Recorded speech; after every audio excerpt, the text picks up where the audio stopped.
Chapter 1. The Garden, Party, and the Strange Guest. The village of Little Wandle had been, until that Tuesday in early June, the embodiment of quiet continuity. Rose bushes nodded politely along the lane. The church clock kept its gentle, unpressured time, and the most scandalous topic of conversation over the previous fortnight had been whether Mrs. Pembroke's prize tulips were overly ambitious for the annual summer fete. It was the sort of place where the same faces appeared at every book club meeting, where gossip was both a pastime and a kind of civil religion, and where Miss Marple, with her knitting basket and her indefinable air of small-town harmlessness, knew more about human nature than the vicar knew about his flock. The fete that afternoon was slated to begin with a garden party in the walled grounds of Ivycroft, the largest house in the village, belonging to Lady Penelope Ashbury. Her heirloom roses were a matter of some local pride, and her luncheons, though seldom opulent, were always exact in their hospitality.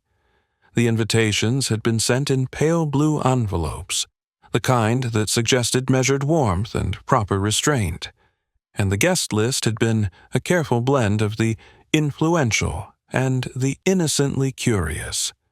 The rector, a retired schoolmaster with a sharp mind dulled only by too much brandy, the young vicar's wife, Miss Ruth Sloane, the newly widowed Major Hargrove, the schoolmistress, Miss Lillian Burke, Mr. Gerald Welford, the solicitor, and a sprinkling of others whose presence would assure that gossip would have fertile soil in which to root. Miss Marple was there because she had been asked by Lady Penelope to supply a few homemade biscuits for the tea-table. She came with her usual quiet smile, her knitting tucked under one arm, and an old gentleman's newspaper folded more for appearances than for reading. She watched, as she always did, not the ostentatious motions of people eager to be seen, but the small, unguarded gestures, the way Mrs. Bellingham's fingers twitched when she got someone's name wrong, how the young gardener's eyes flicked too quickly from one man to another as if he were tallying debts, and how the air itself seemed to thicken whenever the subject of the Ashbury estate's future was mentioned by those with stakes in its inheritance.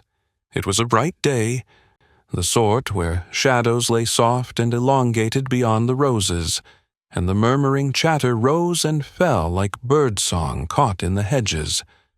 The trumpet vine on the trellis had burst into crimson. Small children played a careful game of hoop under watchful aunts, and a string quartet in white gloves provided music. The villagers pretended was background while leaning in to hear every whispered word.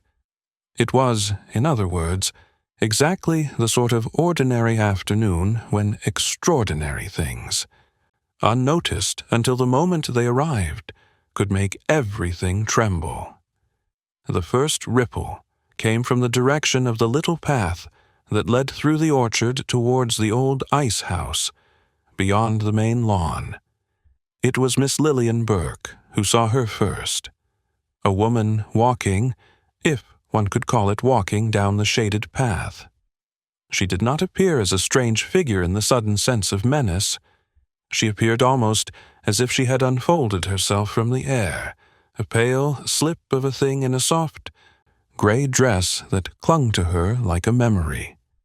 Her hair was dark and tucked loosely at the nape, a few rebellious wisps framing a face of gentle severity, the sort that made one think of forgotten portraits in family halls. There was a hesitance in her step, as though she were not entirely certain the ground would bear her, and yet she moved with a quiet, deliberate grace that seemed to command the very light around her. Miss Marple had not seen her approach. She was engaged, as she often was, in the silent weaving of people's conversations in her mind, Mrs. Bellingham fretting over the absence of enough cucumber sandwiches, Major Hargrove attempting to recollect a story from the Boer War that had some relevance to the vicar's latest sermon, the rector making a mental note about parish income. It was Miss Burke's sharp intake of breath that turned her head. "The new school's inspector," whispered Miss Burke, nudging Miss Marple with the end of her parasol, though the woman was not new to the village and there was no school inspection scheduled. Her voice carried the quiet surprise of someone who has glimpsed a detail out of place in an otherwise well-ordered tapestry. Miss Marple followed her glance. The stranger had paused near the edge of the rose garden, as if surveying the scene with a thoughtful gaze, her eyes lingering on the people with a faint, tender expression that could have been mistaken for interest, or patience, or memory. She did not speak to anyone. She did not smile. She stood just outside the small group surrounding Lady Penelope, and for a moment, the wind, as if inquisitive, lifted the thin fabric of the stranger's dress at the hem with a soft, damp sigh. "Odd," murmured Miss Marple, more to herself than to Miss Burke. "She is not on the list." "And yet she has that air," said Miss Burke, "the one that says she belongs somewhere, everywhere."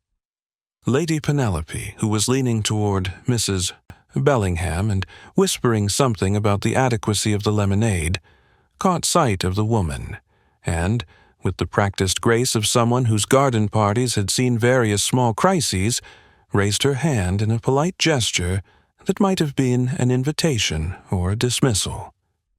The stranger lifted her chin slightly, an answering nod perhaps, and then, as silently as she had come, she turned and disappeared along the narrow gravel walk toward the greenhouse.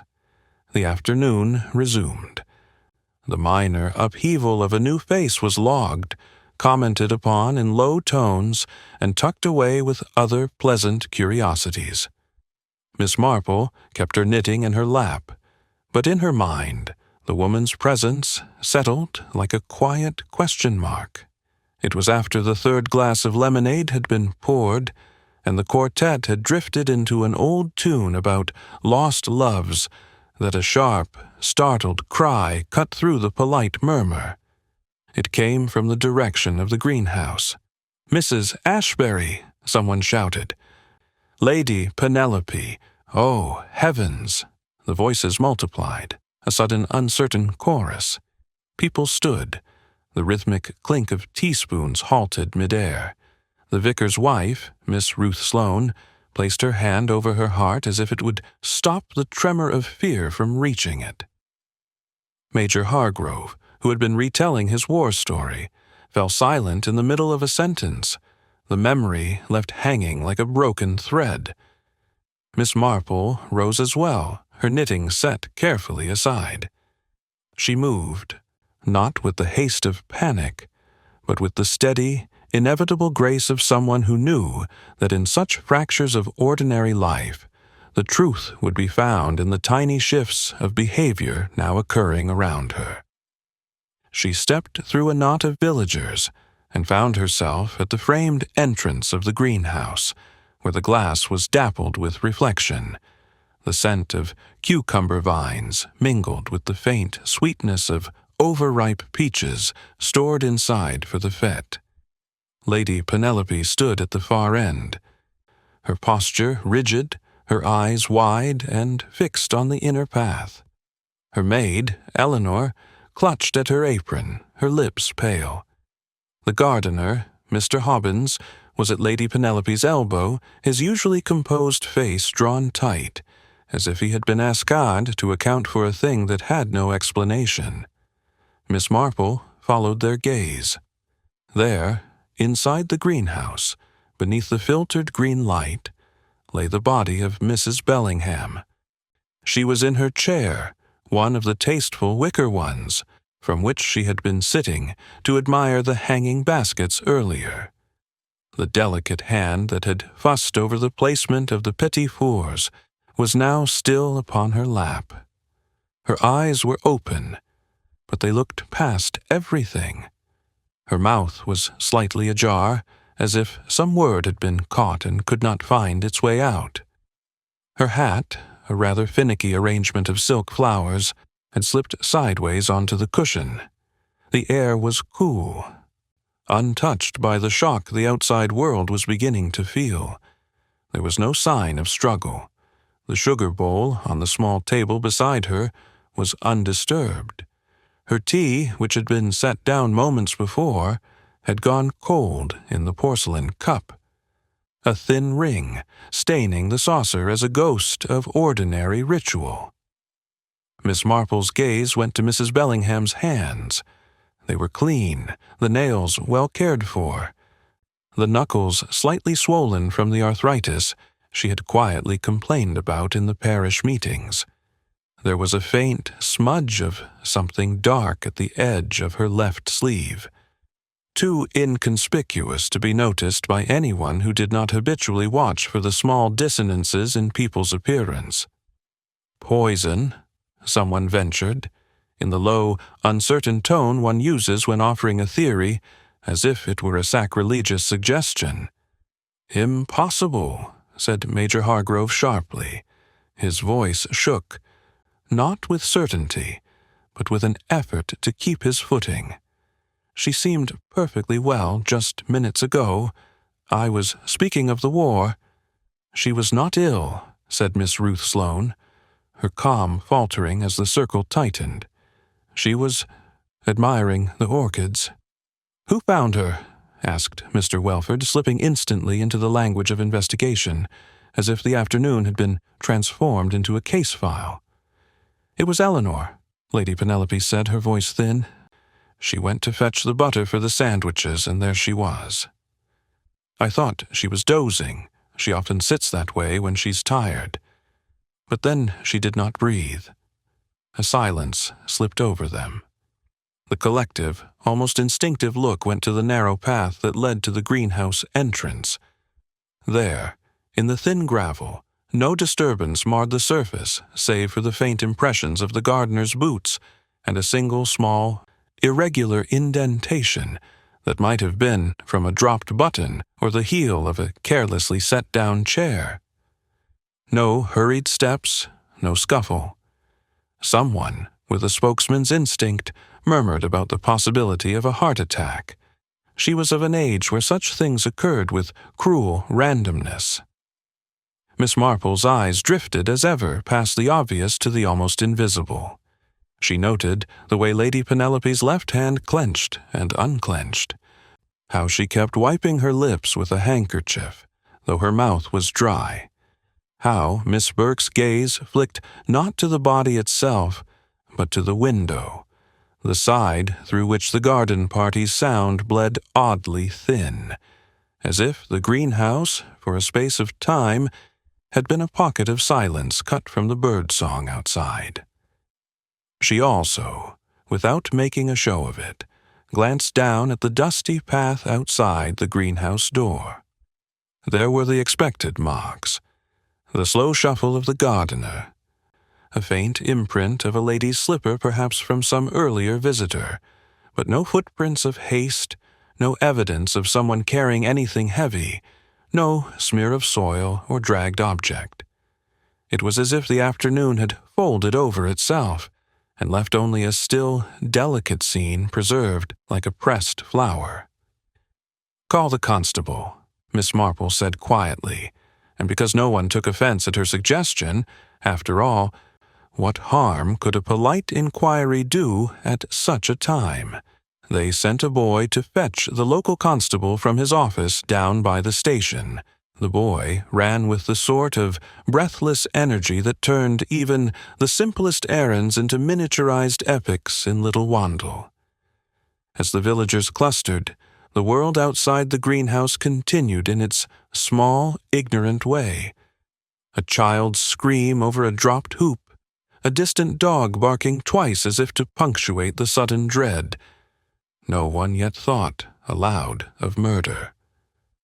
That would come later, once the first certainty had cracked and the common assumption dissolved into darker possibilities. Miss Marple remained near the entrance, her knitting silent, her eyes soft but not unfocused. The strange woman had not reappeared. The path she had taken earlier was unmarked, save for what everyone assumed was the usual wear of a garden well tended. Miss Marple's thoughts, however, were already turning threads into patterns.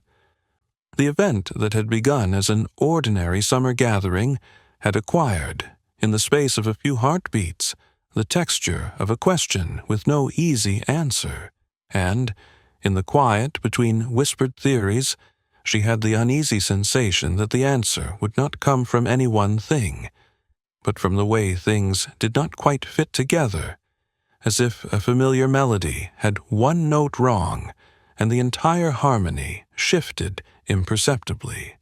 Chapter 2. The Village Whispers and the First Theories.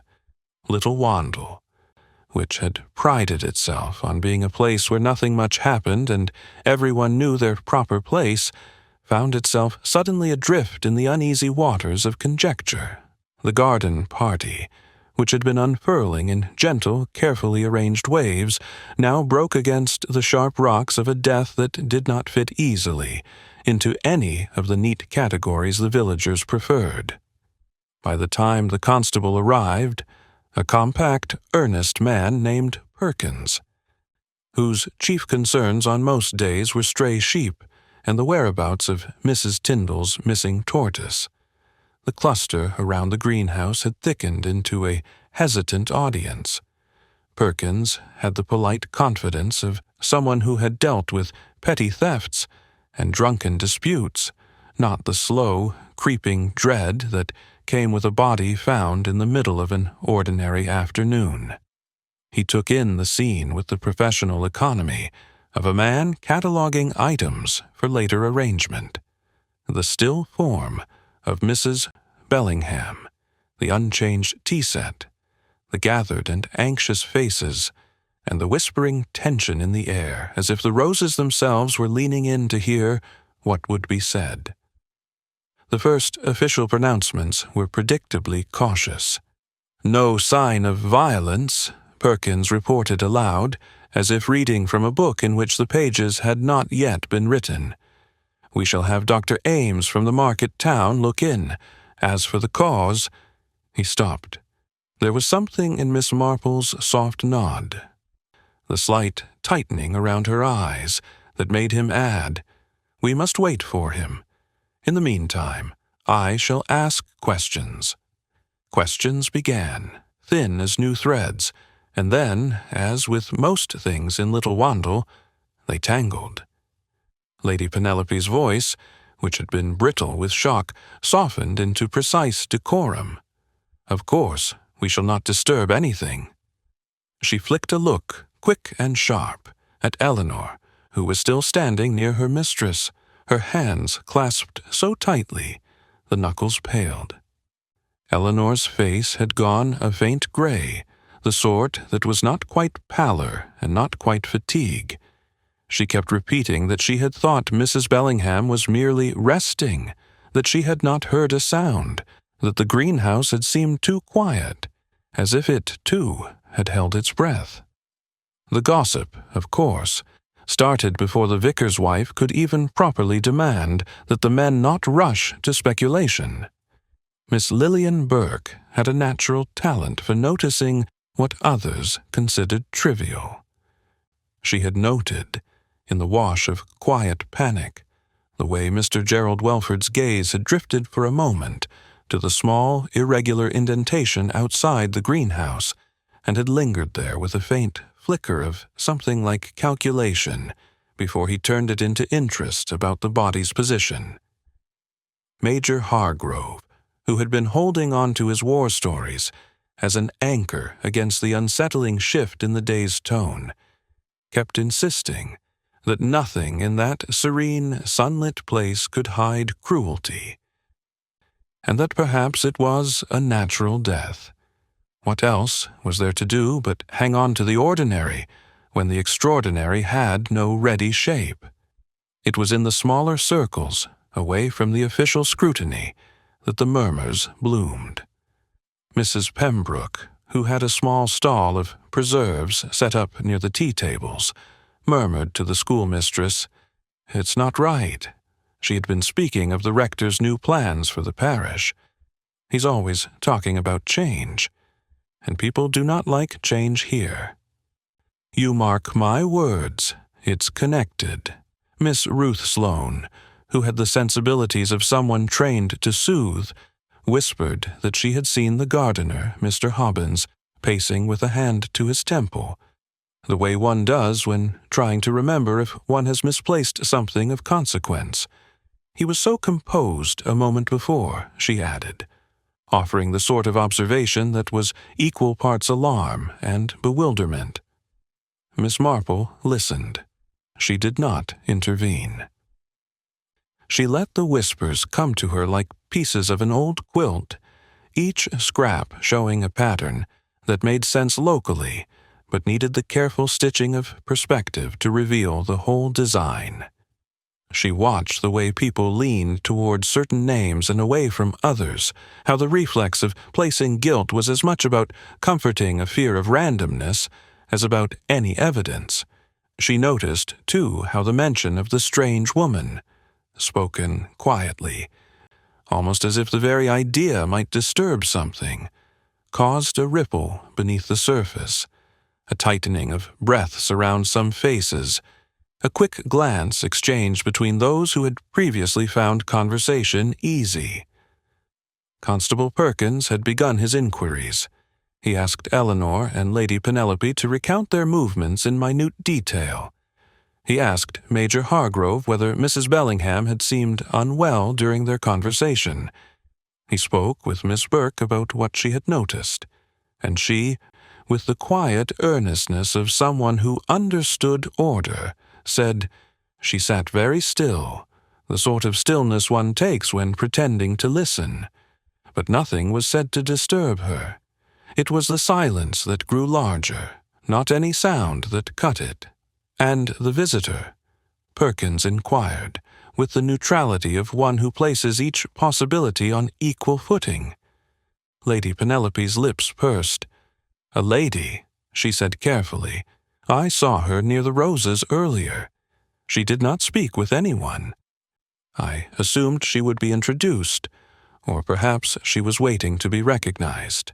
I did not see her again until after the cry." Her eyes flicked briefly toward the open end of the path that led to the greenhouse. She moved as if she had been there and then not. I made a note only because the order of things felt, well, slightly off. Now, I wish I had asked her name. "Off," muttered Miss Marple softly, more to herself. "Yes." Her mind took the word, turned it, felt its shape. The event and the presence, the stillness and the quiet ripple of unease, all were edges of a larger surface she had not yet seen. She made no show of it. She was, as the others saw her, the kindly old woman whose eyes had the soft focus of someone lost in knitting patterns. Inside, she was beginning to notice the absence of what should have been there. Mr. Gerald Welford, the solicitor, had tentatively taken on the role of organizing the informal account. He had a way with phrases that made speculation sound like sober note-taking. "It would help," he said, "if we had a better understanding of who had been where and when. No detail is too small. The indentation—" He paused, and, with a polite shift, added, "The little mark on the path might not mean anything, or it might. We ought to keep it in mind." It was then that Miss Marple, still standing near the greenhouse entrance, felt the subtle drift of movement behind her. She did not turn fully. She did not need to. The slight rearrangement of posture, the fraction of a pause that indicated someone was composing themselves, the way a person prepared to speak in measured layers, all of it was familiar to her. "May I?" asked Miss Lillian Burke, in her soft, precise tone, as if she were asking to examine a book too delicate to be handled without permission. I thought perhaps the window was interesting. The sound from the lawn seemed duller inside, as if this place had its own quiet. It is not the sort of silence one expects in an open greenhouse. Miss Marple inclined her head. Do, my dear. Sometimes the most ordinary places hold the most extraordinary things in the shape of small discrepancies. Miss Burke knelt for a moment, her parasol set carefully beside her. She ran her fingers over the faint condensation on the inside of the glass, and her eyes narrowed. "It is not from outside," she murmured. "It is as if the glass had been warmed on the inner surface in a shape." She paused, and a faint flush rose to her cheeks. "It is silly. I mean that the sound does not pass here the way one expects, and one could suppose, if one were fanciful, that something was kept back." "That's not silly," Miss Marple said gently. "It is an observation. Observations are the threads from which understanding is woven." She said nothing of the way Miss Burke's fingers had hovered near the small, dark smudge by Mrs. Bellingham's sleeve. She had seen it, but to note it openly now would be to scatter the weave prematurely. The day darkened imperceptibly. Shadows edged just a touch longer along the gravel. The string quartet had long since retreated, their music replaced by the low buzzing of conversation and the quiet rustle of skirts and whispered opinions. The constable was making notes. Lady Penelope had retreated a little, sitting on the low stone bench, her hands folded over one another, as if to keep herself from reaching for the reassuring ritual of iced lemonade. The florist, who had been responsible for the roses, murmured that something felt wrong about the arrangement. One of the buds had been turned slightly away, as if in protest, while the younger villagers, less practiced in the art of guessing, whispered of theft, of returned ghosts, and of impossible tragedies. Miss Marple, as the day matured into the uncertain gray of late afternoon, found herself drawn not to the grand statements, but to the fissures between them. Someone would say natural causes, and there would be the immediate counter, but she had been lively, and beneath those, the small, quiet statements of unease. The strange woman had not been mentioned again in any open, full voice. Her presence was a soft footnote, a thorn beneath a handkerchief, felt if one pressed in the right spot. That, too, told Miss Marple something.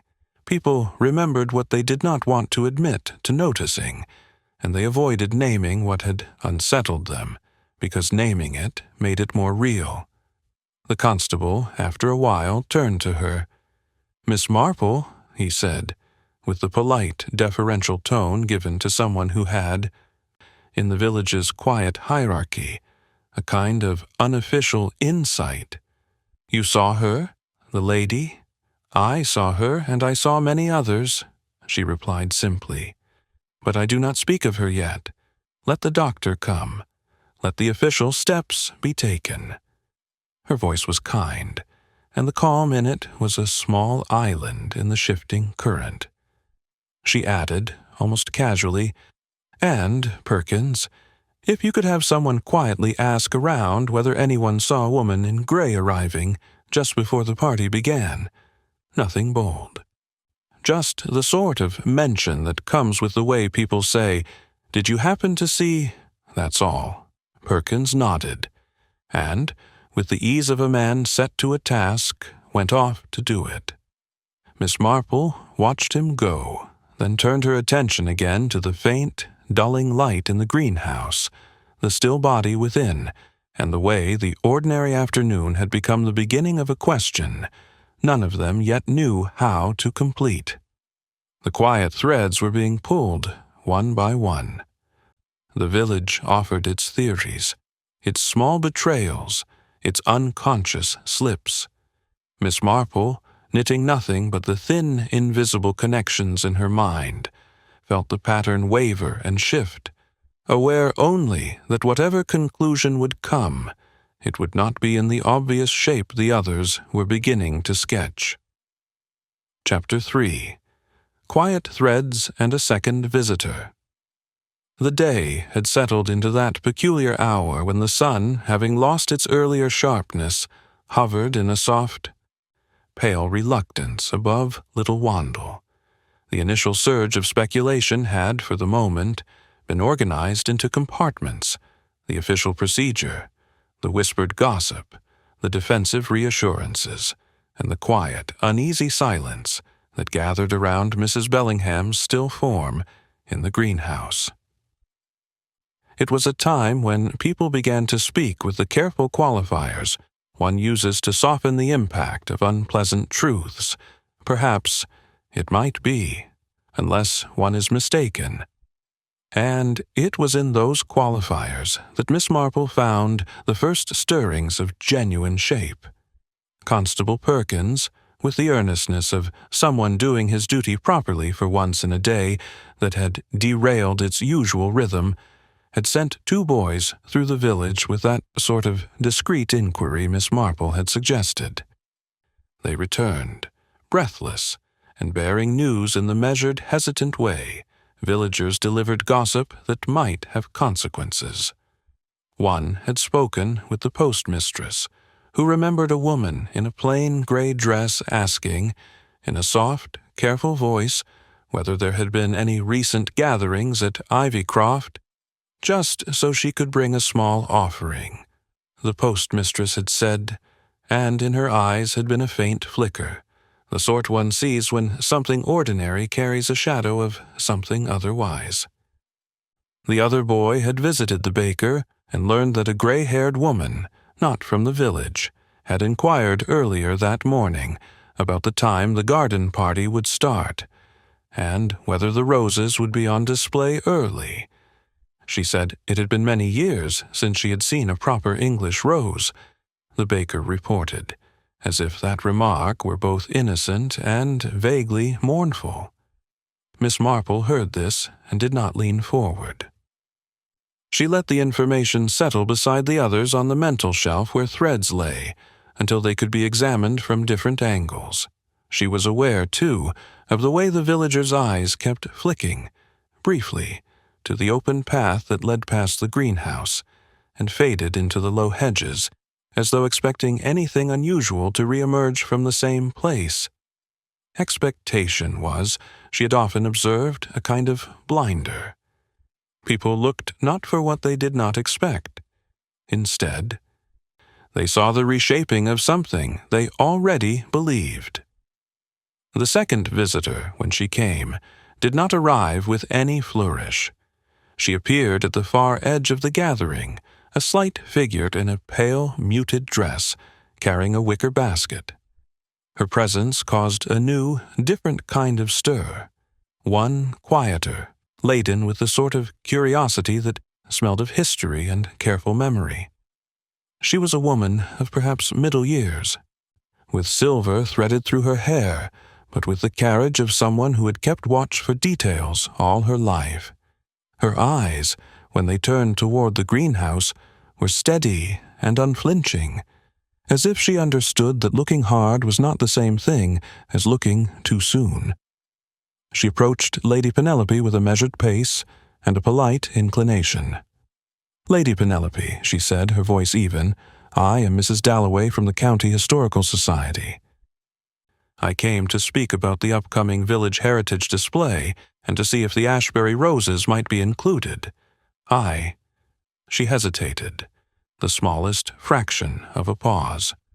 "I heard there had been an incident, and I hope I am not intruding at an unfortunate moment."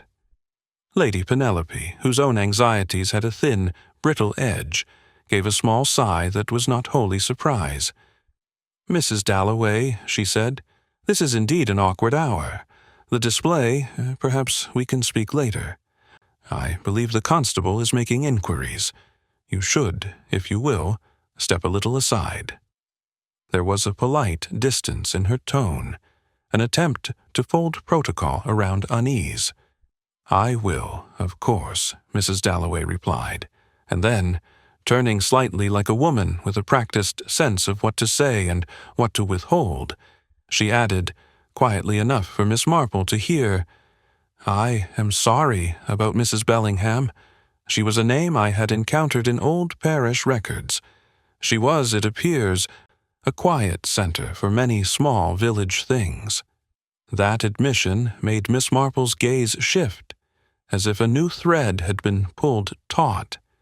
Mrs. Dalloway's eyes, however, did not waver.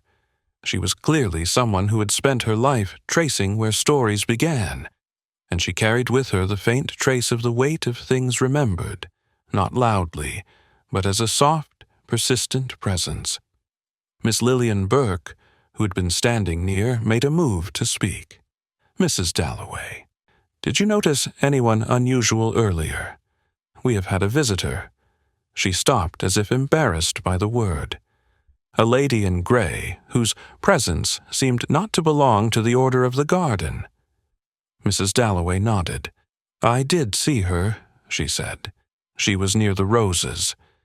She had the look of someone who was trying to remember something she had forgotten long ago. She did not speak to anyone, and when I saw her next, she was gone, as if she had withdrawn herself. I thought perhaps she was a visitor from the city, one who liked to pass unnoticed. Little Wandle has such people sometimes, those who come seeking the comfort of the familiar without the burden of being known." "That description is curious," Miss Marple said softly, and Mrs. Dalloway turned her head in the direction of the greenhouse with a small, almost imperceptible nod. "It is curious," she echoed, "how quiet things can carry weight." "Mrs. Dalloway," Miss Marple ventured then, with the gentle confidence of someone feeding a small, necessary seed, "have you been long in the village gathering its stories?" "Long enough to know which ones hide the most," Mrs. Dalloway replied. "Sometimes the most useful account is not the loudest." Her glance, without obvious intention, slid toward the group of women gathered near the greenhouse and lingered a fraction longer on Eleanor, who had retreated slightly and now stood with her fingers clasped at her waist. Her gaze fixed somewhere beyond the scene. Eleanor's lips moved as if forming prayers or phrases, and her hands trembled, not violently, but in those small tremors that speak of nerves stretched thin. Miss Marple watched Eleanor. She observed the way the maid kept her back to the body while her shoulders were turned slightly toward those around her, as if braced to both defend and answer. She also noted, with the quiet, habitual edge of her attention, that Eleanor's apron, which should have been spotless, given the fuss over details that morning, carried a faint, almost invisible crease near the hem on the right side, as though something heavy had once been tucked there and removed, a slight, domestic imperfection that might mean nothing to anyone else, and yet would be the sort of thing a careful observer could later, if necessary, put into context. The conversations split and recombined. Mrs. Pembroke returned to her preserves with a new story about how Mrs. Bellingham had, in weeks past, been seen speaking with Miss Burke about some alteration to the Sunday readings, a thing that had apparently ruffled the rector's calm. The rector himself, when approached, was balancing the far-reaching implications of parish harmony with the awkward truth that change, even small doctrinal phrasing, produced undercurrents of resentment.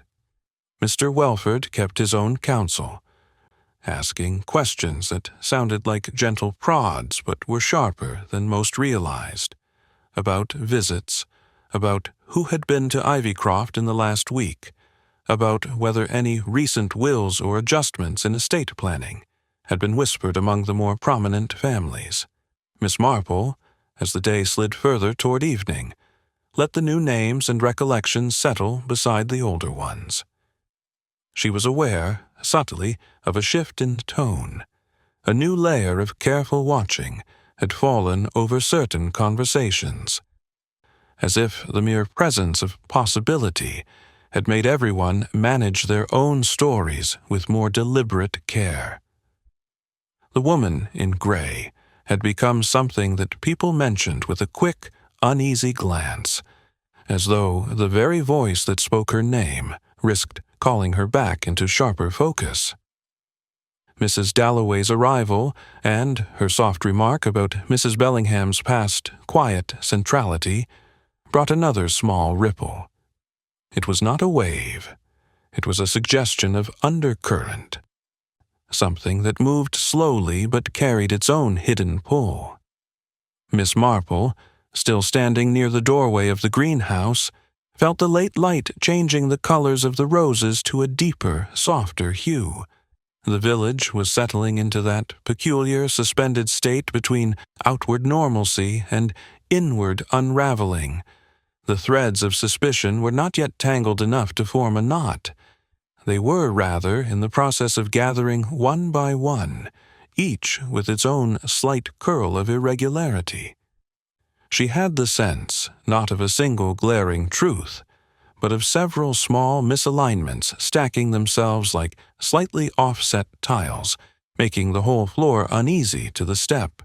She said nothing of that to anyone. Instead, she prepared, in her quiet way, to extend a small invitation. She would, before the next day was done, find a moment to speak with Mrs. Dalloway in a place where conversation could flow without the raw edges of the immediate grief and the rattling speculation. There were stories to be drawn from memory, and sometimes a gentle question asked by the right person could loosen a detail held too tightly. Until then, she continued to watch, to listen, and to let the village think its own thoughts, knowing that the truth, when it came, would be one that the villagers had already built the outline of, only they had mistaken the shadow for the shape. Chapter 4. Small Revelations and Growing Unease. The sun finally surrendered its stubborn light to the cooler shimmer of late afternoon, and little Wandle, in its peculiar way, adjusted to the new rhythm of a day that had been bracketed by a death and a collection of quiet, uneasy suspicions. The initial flurry of overt commentary had softened into lower tones, and the more deliberate, careful conversations, the ones where what was left unsaid carried its own weight, were now the ones shaping the villagers' sense of what might come next. The constable had retired, for the moment, to Lady Penelope's library to draft a preliminary account. He had with him, in a neat pile, the notes taken from the various interviews. He crossed out and underlined, made small stars beside phrases like visitor in gray and warm inner glass, demonstrating the way his mind, unused to mysteries of depth, was trying to corral the loose edges. He would, later, go to the station and file the normal reports. But for now, he felt anchored by the comfortable rhythm of recording and the slightly awkward admission that this was not going to be a straightforward conclusion. Miss Marple had retreated a little from the immediate group, not in withdrawal, but to allow conversations to pass near her without interference. She had her knitting back in her lap. Though the needles stilled, she kept those thin, familiar motions, mostly as a comfort to others, seeing her sit quietly and as a background for her own thought. Mrs. Dalloway had been drawn into a conversation with Miss Lillian Burke about the older parish records, the way places like Little Wandle kept stories in the corners, and how certain names were mentioned repeatedly, without anyone ever asking why. Miss Marple listened to the shape of that exchange with an almost invisible interest. Mrs. Dalloway's method was gentle, not the sort of sharp excavation that forced answers, but the kind that let a memory breathe and, if it wished, reveal itself. It was then that the second small ripple arrived. It came from the direction of the tea tables where, until then, the preserves had been safely arranged and the fresh bunting still fluttered in that polite, indifferent breeze. Mr. Gerald Welford was standing with Miss Ruth Sloane. His hands were folded loosely behind him, the posture of someone who had, for the moment, set aside the sharper edges of inquiry to listen. He had been speaking about the curious omission of any formal introduction for Mrs. Dalloway. How, in a village such as theirs, an outsider who stepped into a position of implied importance by association ought to have been noted earlier.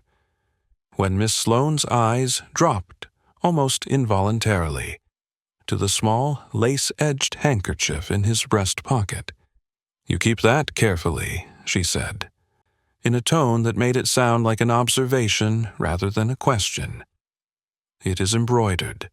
The initials are G.W., he supplied, with a half-smile that did not reach his eyes. "I have kept it since my wife passed. She used to fuss that I carried it too much like a talisman." He smoothed it absent-mindedly, and Miss Marple, who had been watching, saw the slight tremor in his finger as he adjusted the corner. It was the sort of detail that would have escaped most, but it registered as part of the pattern for her. A man who was accustomed to having certain small comforts, and who now, in the middle of a sense of disorder, returned to the familiar. They were speaking of Mrs. Bellingham's involvement with the parish, Miss Sloane murmured, a soft threading of two earlier thoughts. "You were asking about recent visitors, anyone who came to Ivycroft, particularly those who might have known her. Did she mention anyone?" Mr. Welford's gaze went briefly to the greenhouse. "She did." He hesitated, as if weighing whether the name itself carried more consequence than the manner in which it had been spoken.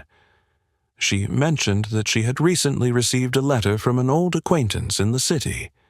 She was uncertain whether to bring it up with the rector. She said it concerned something from the past, something that had, perhaps, been misplaced in memory, but was not necessarily harmful. She was careful not to show too much curiosity. But there was a faint."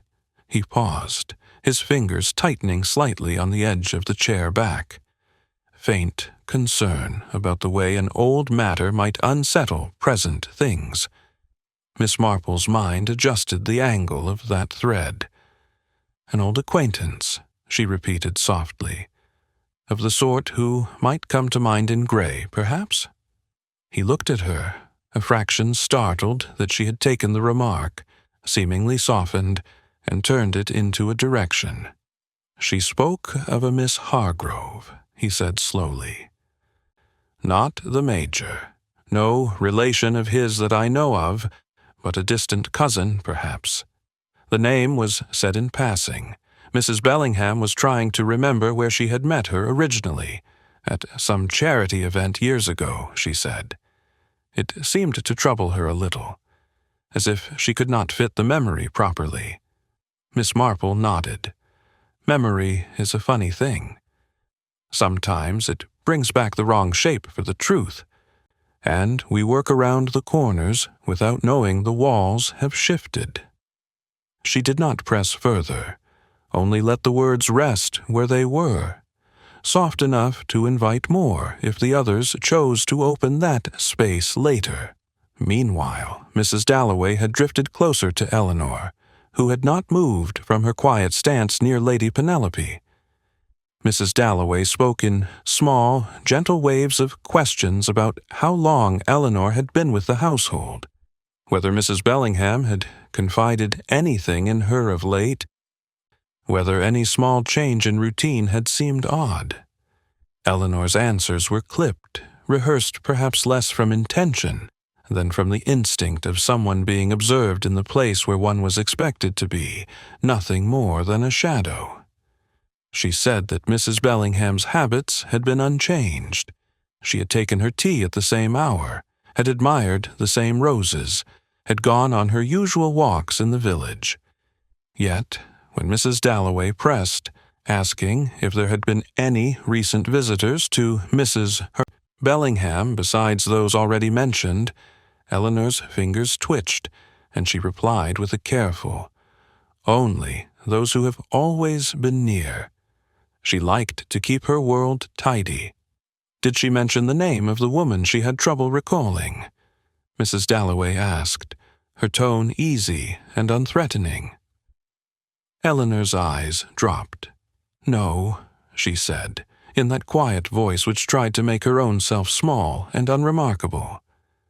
She only said that a memory had been out of place, like a button missing from a coat. She did not know where to start looking. Miss Marple's gaze, which had been drifting over the gathered faces, lingered on Eleanor a moment longer. The crease in the maid's apron remained, faint as before, and the soft tremor in her fingers had not eased.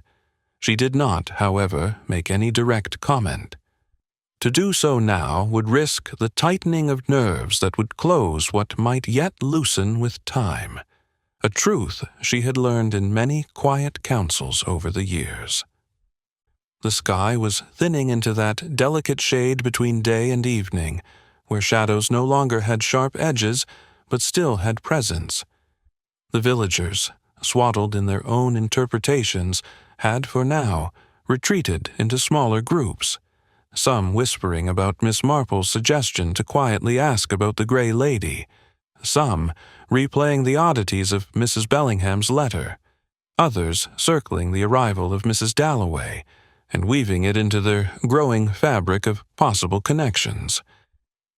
Miss Marple felt the motion of the threads. They were no longer only separate.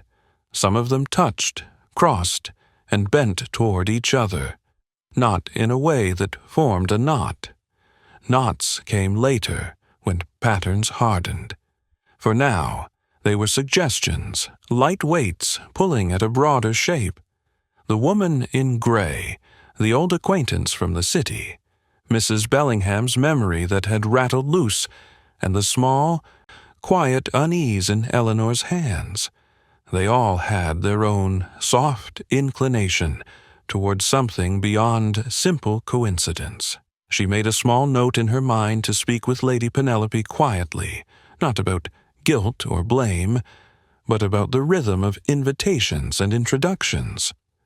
Politeness, she knew, could mask both the obvious and the subtle exclusion, and a person who slipped into a gathering unintroduced could do so by accident or design.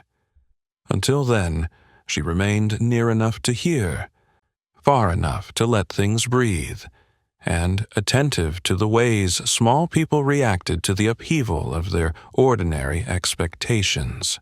The question that had begun as a thin line of discomfort was, by the time the light faded just enough to lengthen the shadows more, a faint shape in the village's collective awareness. No one yet could say what it was exactly.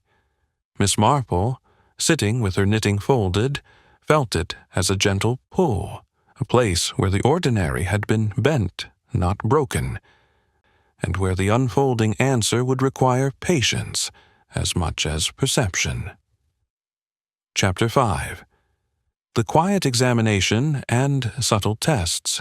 Twilight arrived with the softness of a curtain, drawn slowly, and little Wandle adjusted again, this time from the curious agitation of afternoon to the weary, uncertain hush of early evening. The garden party had long since dissolved into smaller clusters, and what had been an open, outward bustle was now inward, a company of private theories and guarded glances.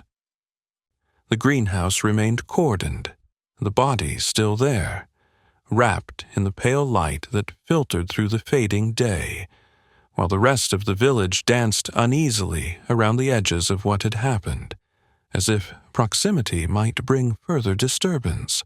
Dr. Ames had come from the market town, with his satchel of instruments, and the quiet, efficient air of someone for whom disturbing the dead was a professional procedure, rather than a disturbance to the moral fabric.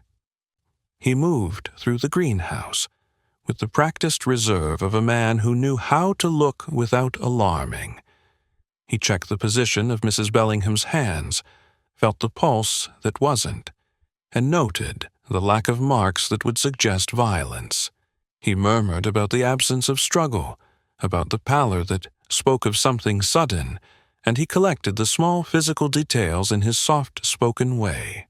After a while, he stepped outside, closing the door behind him so that the light inside dimmed to a vault of quiet green. "It is not obvious," he said to Perkins, who had followed him, notebook in hand. "I will take her body back. There is nothing here that screams a blunt instrument, and yet—" He shrugged politely. "We shall know more in the morning. Keep those present. I would like to speak with Miss Marple when she has a moment. She sees things. There is something of the human texture she perceives that would help me, perhaps, to fit these scattered pieces with what is possible medically." Miss Marple had heard the request, and she inclined her head with that small, trusting acceptance that made others believe she had offered nothing, and yet had given permission. "Of course," she said. "I will come by the morning, Doctor. There are always more angles than the ones a single profession provides." Her tone was unassuming. She did not reveal the quiet calculation behind it, the way she already had a sense of the place where certain threads might be gathered without fraying the rest. With Dr. Ames occupied, the villagers' attention, inevitably, turned inward toward their own circles. A new, subtler examination began, not of the body, but of the texture of their own interactions. Miss Marple stayed where she had been, near the entrance of the greenhouse, but not imposing. People came to her as if drawn by the quiet to ask questions that had not yet formed wholly in their minds. Miss Lillian Burke, after a long pause, approached her first. "I have been thinking," she said, "about the sound and about small movements. The greenhouse seemed to have been a pocket, almost as if the sound from outside could not get in fully, and yet nothing physical was blocking it. Do you suppose it is the sort of thing that a person might notice without meaning to, and then later have it twist inside of them to feel as if there were something more?" She spoke with the precise delicacy of someone laying a thin thread beside another. Miss Marple's fingers, resting on her knitting, twitched the smallest fraction. "Yes," she said gently. "Sometimes what the world gives us is a kind of echo of a thing that has been moved. We hear not the sound itself, but the way it has changed. Those are the things that suggest movement without showing the path. Keep that in mind, Lillian. The shape of what is missing is as telling as what is present." "We have also asked about the Gray Lady again," Miss Burke added quietly. "Some have seen her, and some did not. Mrs. Dalloway thought she was remembering something herself. I find it odd that the people who noticed her were not the same who spoke of her later. Memory again." Her eyes flicked briefly toward the path beyond the rose garden, like someone seeing a mark one forgets to name. Miss Marple smiled in that patient way of hers. "It is often the case that the same thing appears differently to those who want it to. That is why we must not let what is easiest to believe drown out what is true. Observe without making the stories for them yet." It was then that Lady Penelope, who had withdrawn to the small drawing-room inside Ivycroft, and sat with a cup of untouched tea, sent for Miss Marple.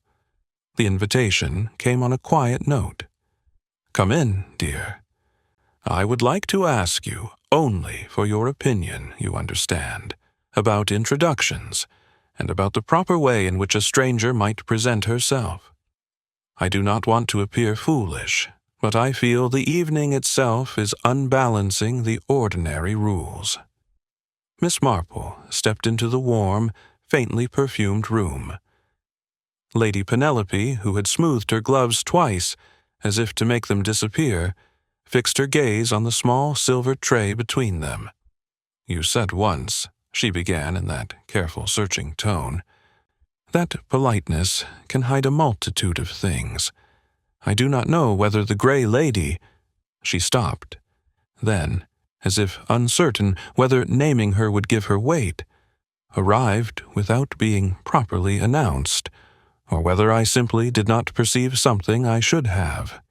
"There is a difference, isn't there?" "There is," Miss Marple agreed. "Some people slip into places by accident. Some do so because the door is left open for them to. The effect is the same to those who do not see the hand that opened it." She paused. "Did you, by any chance, hear anything from her? A name? A reason for being here?" Lady Penelope shook her head. "Only that she had admired the roses once before, long ago, and asked the way the garden had kept its order. She did not speak with anyone more than a greeting. I thought her perhaps shy, or looking for someone she believed she had known. I did wonder why she remained at the periphery. But I told myself she would be brought forward by someone who knew her. Perhaps I allowed the idea that I was hosting to silence the doubt." Her fingers twisted a bit of lace at the cuff. "Does that make me culpable for not asking more?" "Not culpable," Miss Marple said smoothly, "but observant now. That is the work ahead." She let the silence settle, not pressing. She had wanted to know how the Grey Lady had been noted, and she had learned it. She would keep that knowledge like a small card in her mind, not yet played. As the light outside dimmed further, the sound of wheels and quiet footsteps from the village began to drift in, some leaving, some arriving, with the vague sense that the day had not ended as it had begun. People began to think of the evening's meals, of who would sleep fitfully, of the necessity of drawing blinds, and of the way conversations might be altered by the knowledge of a body taken away, and a question that had no immediate answer. Miss Marple, without announcing it to anyone, made a small, unobtrusive move. She sent a quiet note to Mrs. Dalloway asking if she might walk with her down to the little pond that lay a short distance beyond the churchyard. "Only a few minutes," the note said, "to talk about the stories that linger here." Mrs. Dalloway, who understood the rhythm of such invitations, replied by the time the sky had gone from pale to the thin blue of early evening that she would meet her there, and that she had a few things she had been meaning to mention, having had time to gather her own impressions now that the immediate shock had softened. Before she left Lady Penelope's room, Miss Marple turned back once more. "One more thing," she said. "The letters. Mrs. Bellingham mentioned a letter. Have you any knowledge of whether the rector was aware of its existence?" Lady Penelope hesitated. "She had not told me. She said she would speak with him, but she never found the words. I suppose she thought it would be a small thing, not worth the discomfort of bringing it up. That, too, seems to have been misjudged." "Memory has its own peculiar timelines," Miss Marple replied, without judgment. "Sometimes what we delay brings its own ripple." She left the room with that soft, almost invisible gravity that made others feel steadied by her leaving them to their own reflections. The night, when it finally arrived, would not yet bring answers. It would bring, instead, the slow accumulation of the day's small revelations into quiet wakes of thought. The threads were being touched by more hands now, some clumsy, some careful, but the pattern remained unfinished. Miss Marple, walking toward the pond with Mrs. Dalloway at her side, knew enough to begin arranging questions. She also knew that to force answers would skew what came. The right question, at the right moment, asked not with accusation, but with the soft guise of curiosity, could loosen even the most carefully fastened memory. Chapter 6. Conversations by the Pond and a Quiet. Unearthing. The little pond beyond the churchyard had always been, in the village's mythology, a place where reflections did more than show a face. They were held up like questions, and sometimes answered without words. On this early evening the surface lay still, save for the occasional ripple from a wary frog or the falling of a loose leaf. It was the sort of place where one could speak softly and feel that the water took in meanings without judgment, only to return them later, altered by depth. Miss Marple and Mrs. Dalloway walked the narrow path side by side, the gravel underneath their shoes making the faint, familiar sound of a measured pursuit. Neither rushed. Mrs. Dalloway carried a small notebook, the kind with browned edges and a ribbon barely holding its place, and her hands, when she spoke, moved with the kind of ease born of habitual courtesy, not intrusion. "I have been thinking," Mrs. Dalloway began after the brief, companionable silence that allowed the pond to settle their thoughts into the right shape, "about what you said earlier, about stories hiding in corners. There are two sorts, aren't there? The ones people tell because they've already shaped them for themselves, and the ones that linger, waiting to be asked properly." Miss Marple nodded, letting the reflection of the willow fringe sway between them. "Yes," she said softly, "and the ones that have been retold so often that they start to change the shape of the question are the most dangerous. They become comfortable. The odd ones, the ones that prick, those are the threads worth following." Her gaze drifted over the darkening water, then returned to Mrs. Dalloway. "You mentioned you had a few impressions." "I do." Mrs. Dalloway turned the ribbon of her notebook back and forth with a finger. "The Gray Lady, for one. I thought at first she might have been a memory of someone else, a face the village kept in the corners of its own past. But there were moments when she looked as if she expected recognition and did not receive it. That hesitation, the way it sat between her and the others, had both the weight of distance and the suggestion of familiarity misplaced." She paused, choosing her words. "Did you notice how the others, when they spoke of her, shifted, as if naming her might pin something that wasn't meant to be pinned yet?" "I did," Miss Marple replied. "It is the way people manage discomfort. They circle it like a loose stone in a path, touching it with their foot without unsettling it fully. Did you see her again after she disappeared from the garden earlier?" Mrs. Dalloway's eyes took on that careful shade of someone recalling a detail they had almost set aside. "No. She was, as one might say, gone into the air. But there was something else. I went back briefly to the greenhouse after the doctor had gone in, only because I thought the silence there spoke in a different tone than the rest of the house. I spoke with Eleanor briefly again. Her comportment, you'll forgive me for saying, had the practiced stillness of someone on a tightrope. She answered without giving. That, in itself, suggested to me that there might be something she was protecting, not necessarily from suspicion, but from the weight of having to explain something that perhaps she did not fully understand herself." Miss Marple folded her hands in her lap, the old habit of knitting's rhythm only suggested now in the way her fingers curved.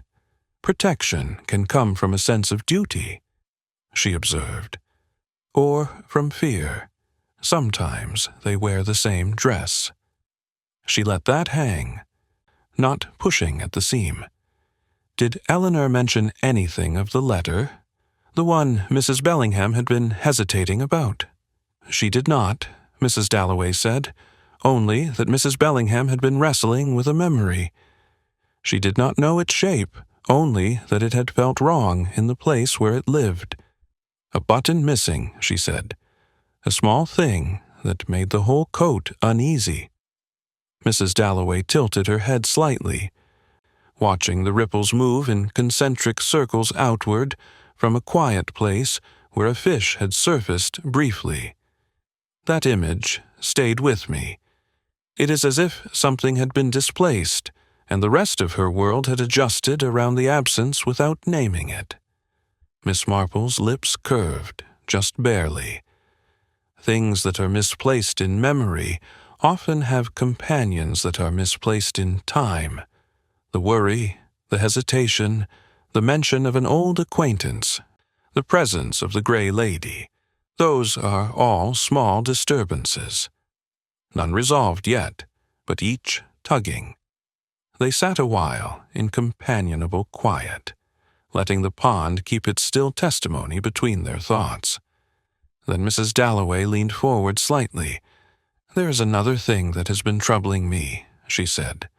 "When I was speaking with Miss Burke about the old parish records, she mentioned, almost in passing, that the sound from outside the greenhouse had been dulled, that the place seemed to hold its own air.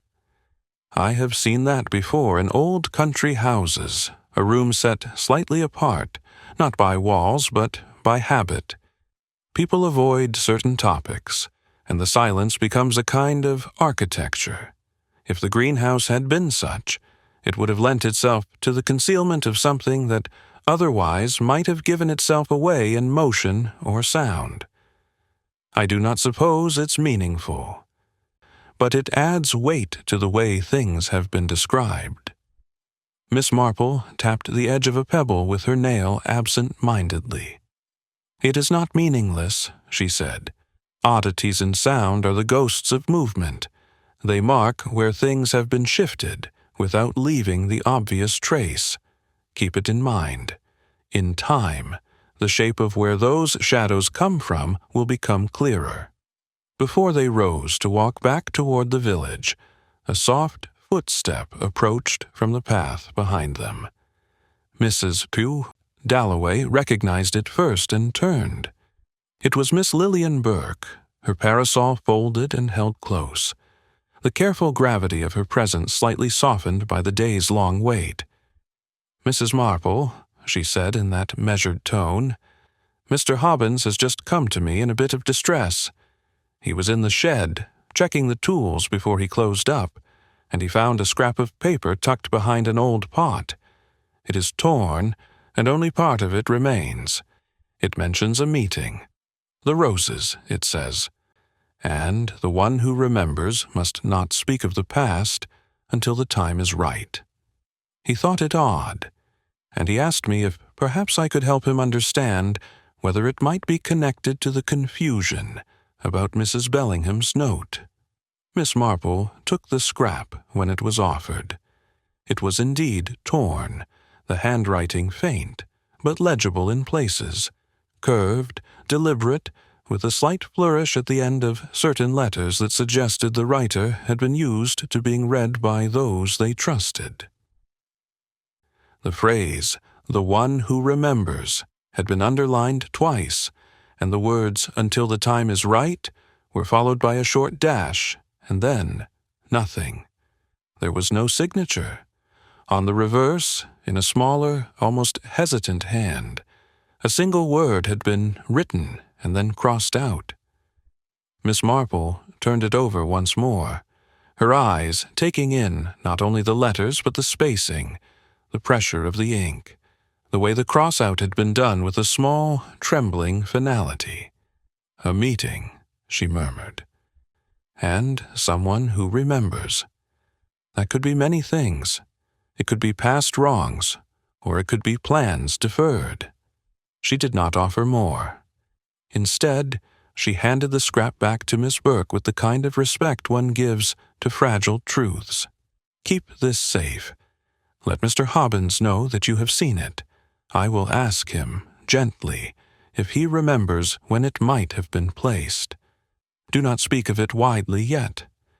The mention of silence and remembering suggests something held close for a reason. We do not want to break the reason before we understand it. Miss Burke nodded, her expression thoughtful. Of course, I shall take it to him. Her gaze, for a brief moment, flicked toward the path that led back to the village proper, as if measuring how far the threads of this small discovery might stretch. Miss Marple and Mrs. Dalloway rose together. The light had thinned further, and the first stars, tentative and pale, appeared above the trees. They walked back slowly, not as conspirators, but as two women who had laid a new fragment beside others, and were allowing the growing shape to be examined in its own time. The scrap of paper, the memory of the gray lady's hesitation, the button missing from a coat, the vague architecture of silence in the greenhouse, each pulled gently at the others. A soft tug that suggested the next step would require someone to ask a question not yet considered, and someone else to reveal what they had held back, not from malice, but from uncertainty. Chapter 7. The Scraps of Memory and the Quiet Pressure. The evening settled fully, bringing with it the thin coolness that made the rose's scent more distinct and the villagers' voices lower, as if volume might betray thought. Little Wandle, in its own slow rhythm, had begun to untangle from the immediate shock and to drape around itself the familiar layers of conjecture, each person trying to fit what had happened into the stories they lived inside. The garden party, in its fractured aftermath, had become something else, a scaffold of uneasy glances, polite avoidance, and the rounded weight of half-understood secrets. Miss Marple returned from her walk with Mrs. Dalloway with the feel of the pond's stillness under her skin. The invitation to speak more had not yet yielded direct answers, but it had produced new directions, new small knots of curiosity. Mrs. Dalloway had parted with a quiet promise to compare certain entries from her own archives with what Miss Burke had said, and Miss Marple had, in her mind, begun the gentle arranging of when and with whom to follow up without making anyone defensive. She found Miss Lillian Burke near the low stone wall by the lane, speaking in soft undertones with Mr. Hobbins, the gardener, who had up until that moment been the picture of restrained professionalism, now carried the look of someone who had had something delicate placed in his lap unexpectedly. The scrap of paper lay on the flat of the wall between them, its torn edges catching what little light remained, and his fingers, calloused, accurate, used to measuring growth in foliage, tapped a rhythm of restless thought against his palm. "I cannot say when it was tucked there," he was saying, "and I go over the shed's routine 100 times a week. If it were a warning, it was a strange one. If it was meant to be found, then it was done with the quietness of someone who did not want it spread." The phrase about the roses. He trailed off, as if he were tasting the words again and finding them oddly sour.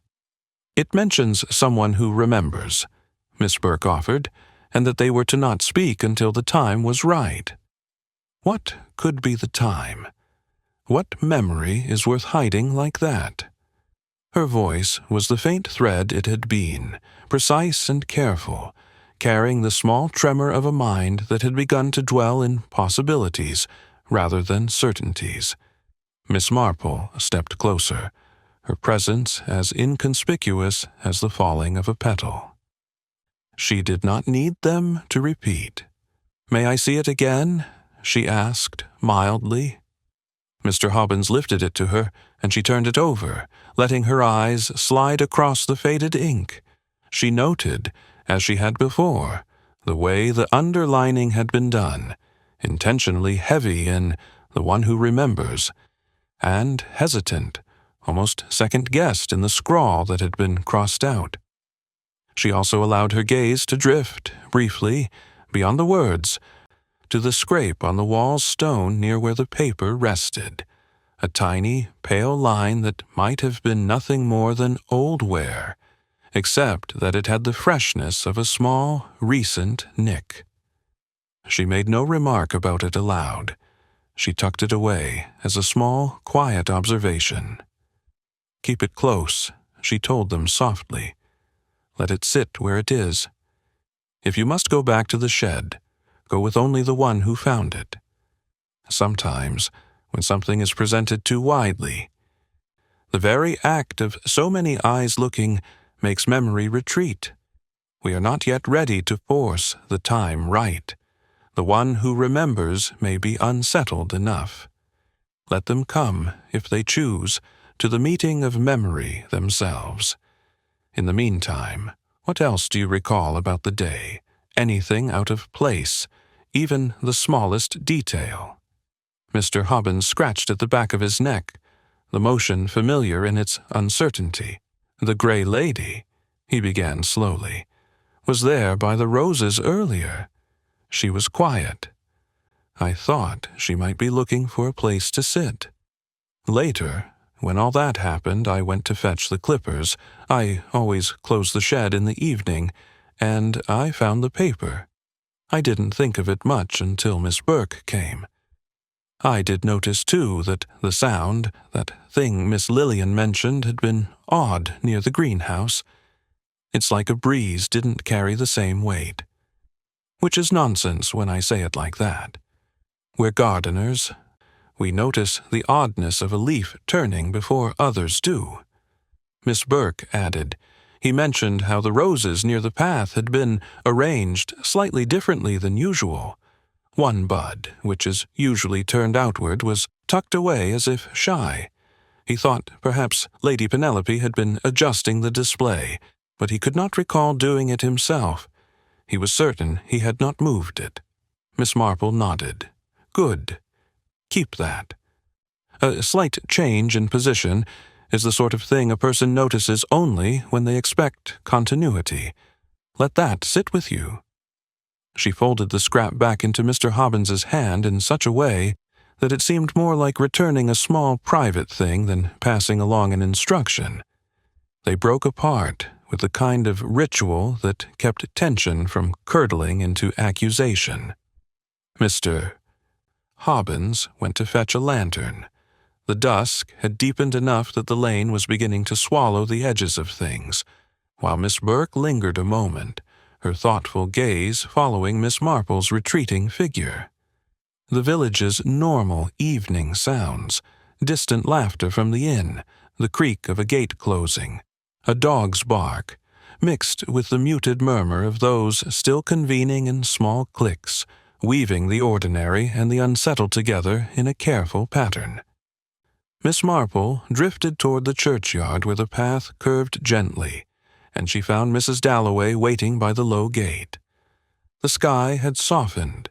The stars were clearer now, windows of cool, faint light, above a world where even secrets seemed slightly less sharp under the wash of night. Mrs. Dalloway folded her notebook close, the ribbon settled, and her expression carried the quiet accumulation of her day, some things heavier in thought than others. "You found something?" she asked, without preamble, nodding toward the direction of the shed. "I saw Lillian just before I came. She seemed to have taken a new weight on her shoulders."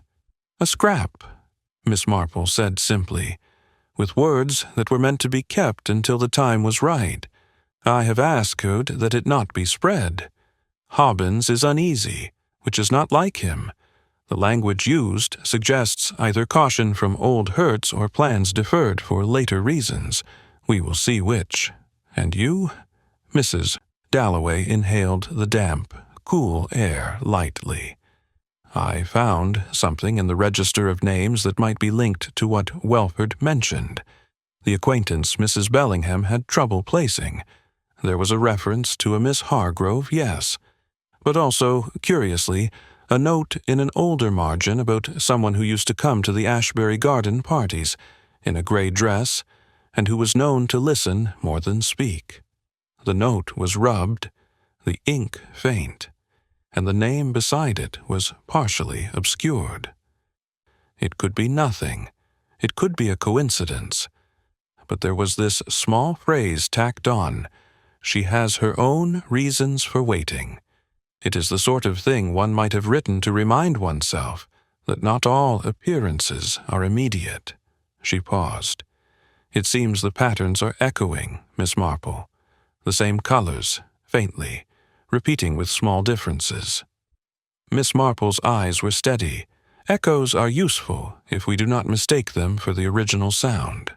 She folded her hands. "We are threading the same cloth, and some of the stitches were made long ago. The gray dress, the one who remembers, the hesitation about memory, the letter, these have all entered the weave. We will see who pulls and who tightens the thread." She added, with a faint, measured warmth, "Thank you for coming. I think the right moment to ask more of Lillian, and perhaps to let her speak gently with Hobbins, will be in the morning. Tonight is for the pieces to settle." They parted there, the gate making a soft protest as Mrs. Dalloway crossed back toward the village proper, and Miss Marple remained a few moments longer, letting the quiet soak through her.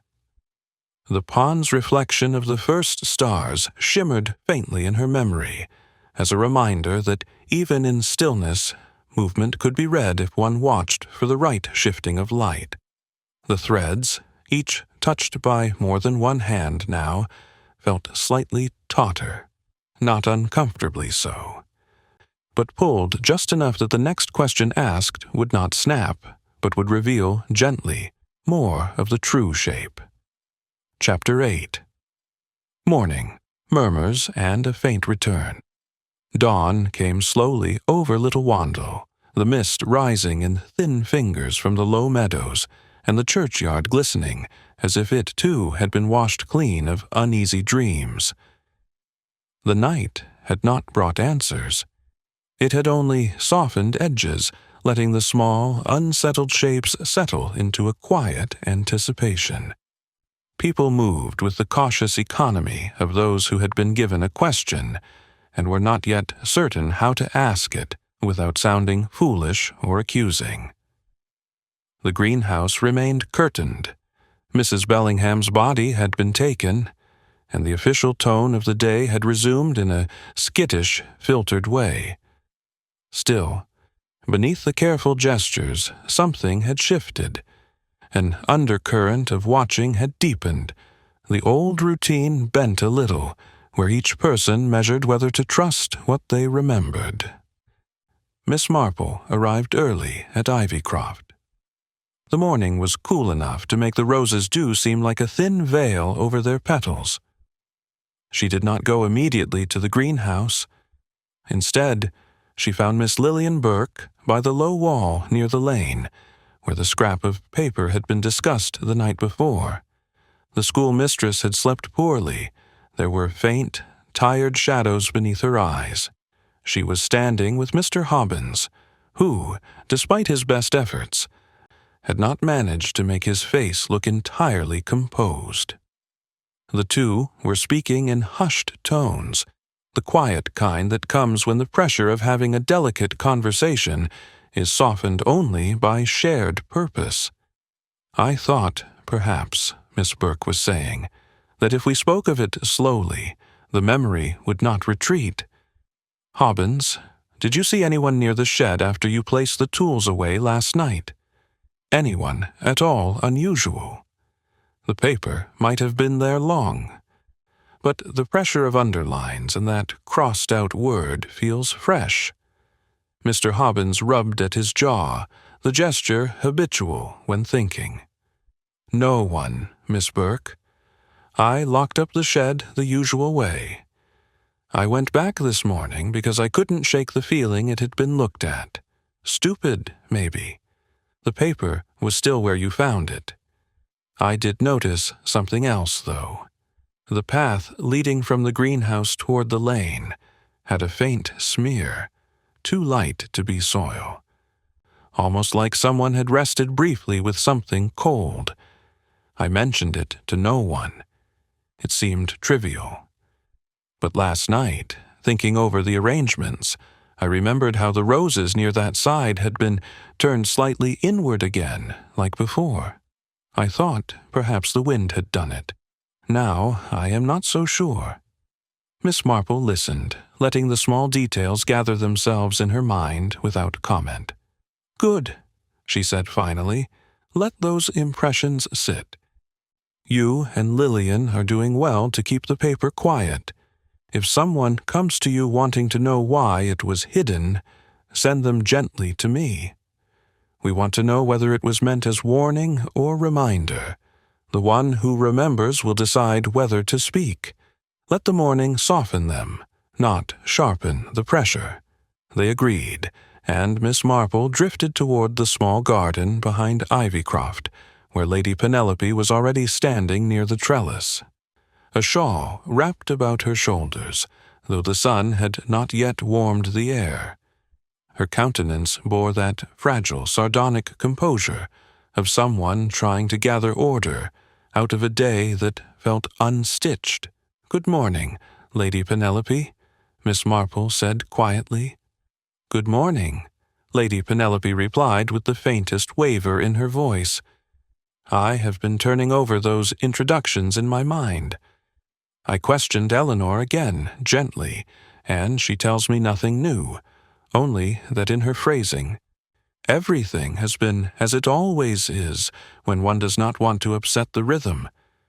I suppose that's what frightened me, the possibility that I allowed something to pass because I did not want to disturb the day. What do you do with that?" Her eyes, searching for clarity, softened toward the gardener's distant movement among the roses. "You take note," Miss Marple said, "and you let it guide where you listen, not whom you suspect.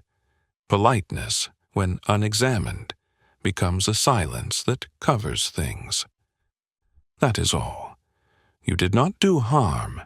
You may do good by being present in such a way that those who slip in without name do not vanish again unnoticed."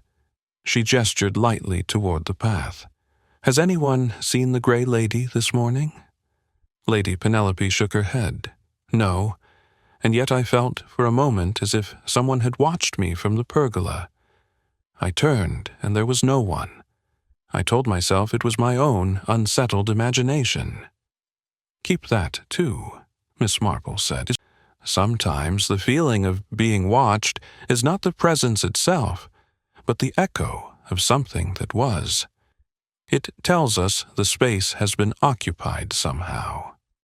She left Lady Penelope to her small internal reconciliation and moved toward the rector's house, where the reverberations of the previous day had spread outward like the faint undertow under calm water. The rector was in his study, the neat simplicity of his domestic life now shaded with the slow, cautious readjustments of someone who sensed that the parish's equilibrium had been nudged. He greeted her with that polite, proper deference one uses when the boundaries of comfort have not yet been fully re-established. "Miss Marple," he said, "I have been reviewing the matter of the letter. Mrs. Bellingham had not told me of its contents. I suspect it troubled her, though she would not say. There was a mention by a distant parishioner of a Miss Hargrove in connection with some long-ago charity event. But the way Mrs. Bellingham spoke of her, as if she were trying to fit the name into a shape, suggested the impression was slippery. It is all vague, and yet the vagueness stirs resentment in quieter corners." He steepled his fingers. "Do you think there's anything to be gained by approaching those who might have been involved in that past event?" Miss Marple considered the thin light coming through the curtained window. "Not yet," she said. "Vague impressions are like loose bricks.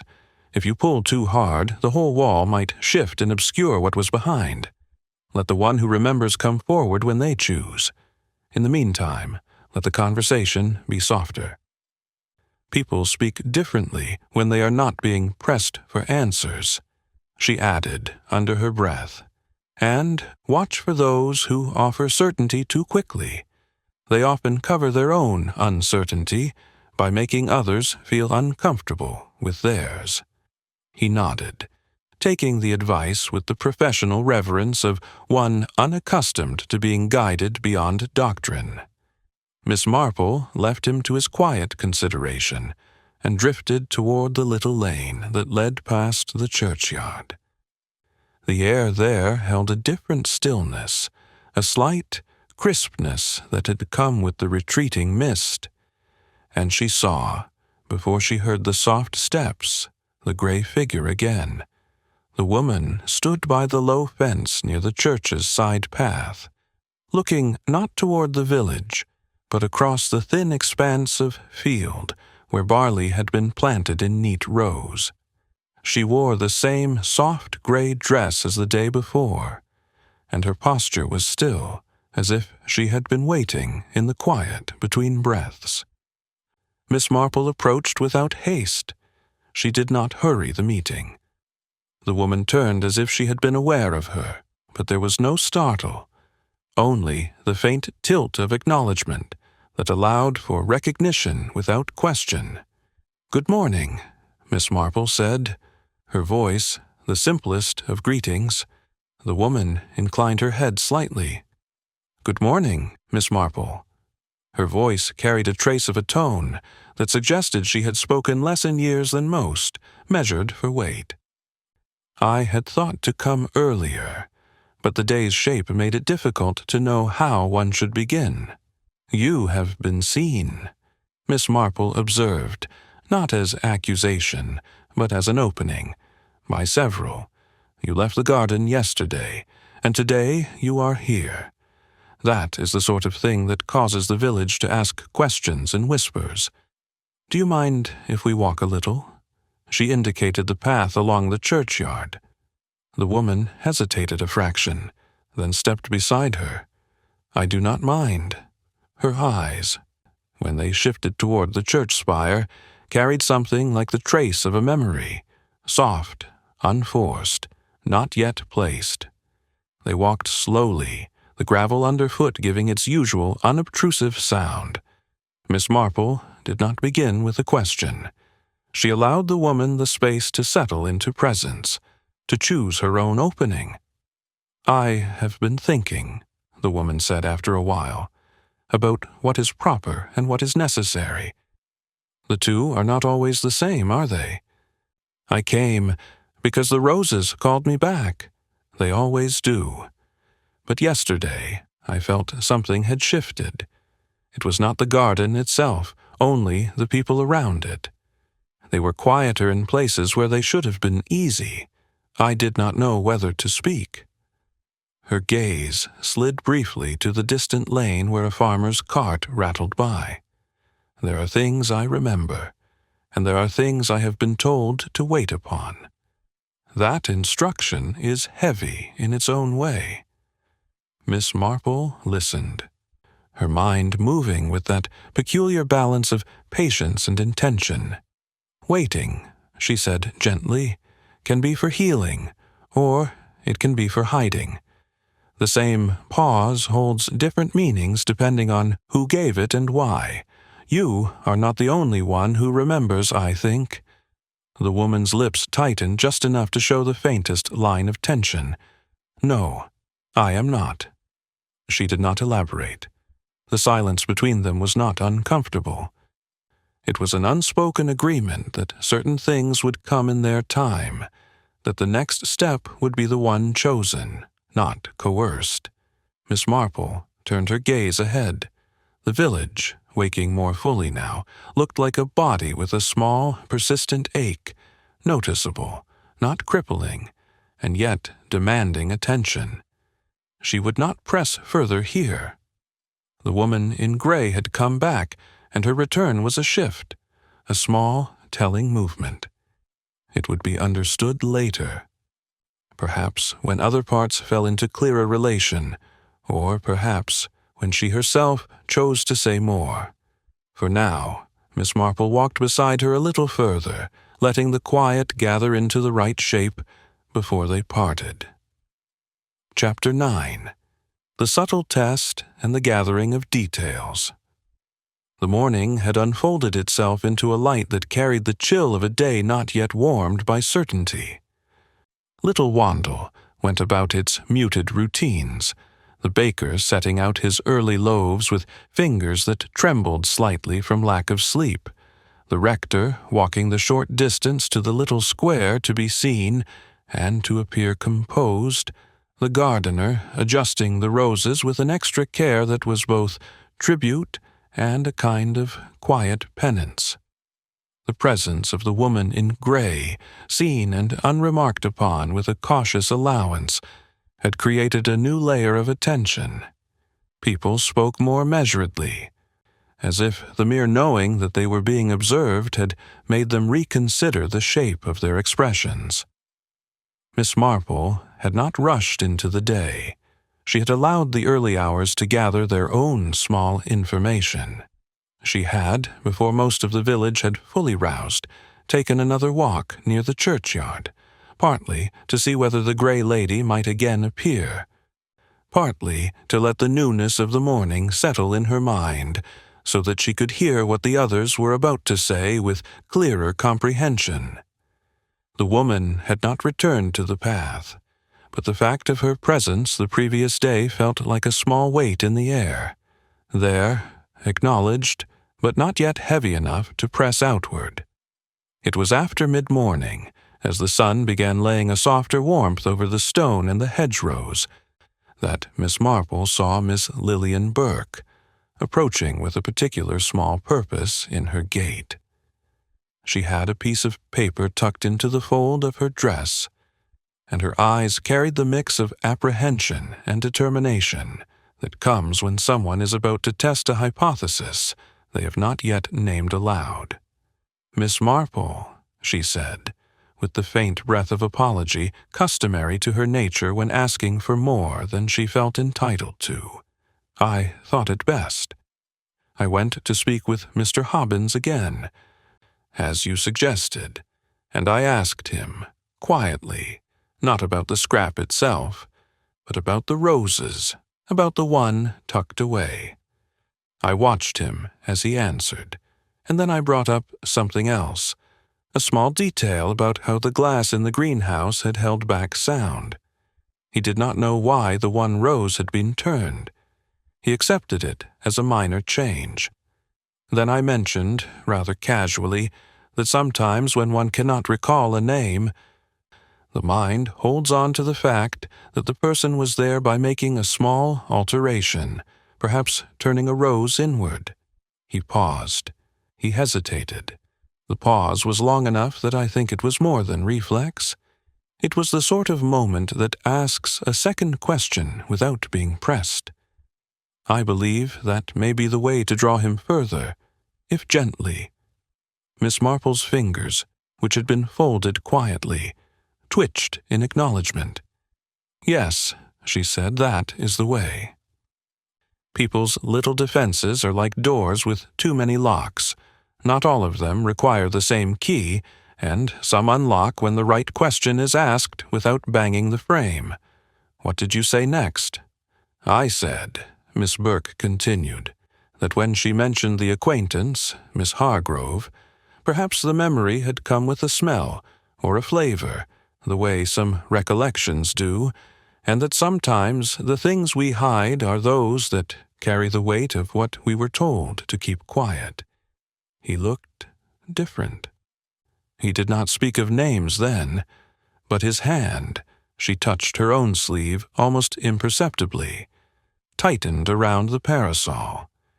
He asked if I meant Mrs. Bellingham had been concerned, and I said only that she had been unsettled about something small, and that it had not been resolved. He said he would think on it further. "Good." Miss Marple's voice was low, a quiet praising. "Let him think. and let him come to you if he is willing. Do not lead. Give him space to place his own seeing beside the things he already feels. The next small shift will be when he volunteers the name, or when he allows you to ask the question in the form he can accept. That is the test, seeing whether he will give, without feeling prodded, the part of memory that feels both culpable and necessary. Miss Burke nodded, her face showing the strain of carrying careful threads. There's also the matter of the woman in gray, she added after a pause. Some of the younger girls at the post office said they saw her again near the bakery, but she did not speak to any of them. She was standing as if she were listening to the air, not the voices. One of them claimed she saw her glance toward the direction of the Ashbury garden, and then she walked slowly away. I thought it best to mention it, since she had been seen before, and the way one becomes a presence is by repetition. Miss Marple folded that in. Yes.